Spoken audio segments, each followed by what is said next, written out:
Today we look at an amateur painting such as this.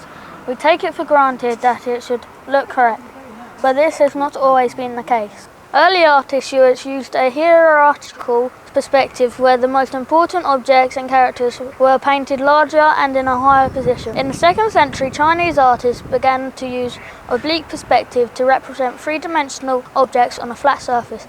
As you can see, the faces facing the viewer are shown in a full view, whilst the side elevation is shown at a 45-degree angle. It was the artist Brunelleschi in 1415 that made the first move to use perspective. However, it was Masaccio in 1426 that perfected the effect in his fresco, The Tribute to Money. Before we look at the three different types of perspective, there are some terms that need to be understood.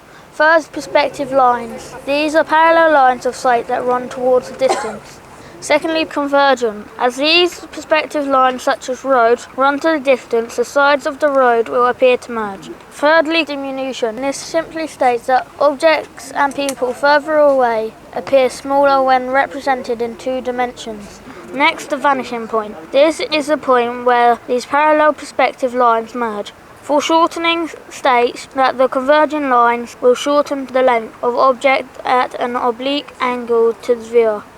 And lastly, overlapping. When an object appears smaller than and behind another object, it is impossible to tell the comparable size of each object. However, if the object that appears smaller is in front of the other object, then it must be smaller.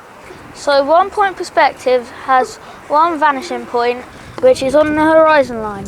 This type of perspective is typically used for images of roads, railway tracks, hallways or buildings viewed so that the front is directly facing the viewer. Two-point perspective drawing is a type of linear perspective. Two-point perspective uses two vanishing points on the horizon line to which all the parallel perspective lines intersect. The final type is a three-point perspective. This brings the heights of objects and buildings into the equation. Note how the vertical parallel transversal lines, which were parallel in the 1 and 2 point perspective, now appear to recede. It is mathematics that represents the world in a form that describes how the perspective is derived. This uses vector notation in 3 dimensions. From the old D. Bridget Chester, both of them, back to the studio.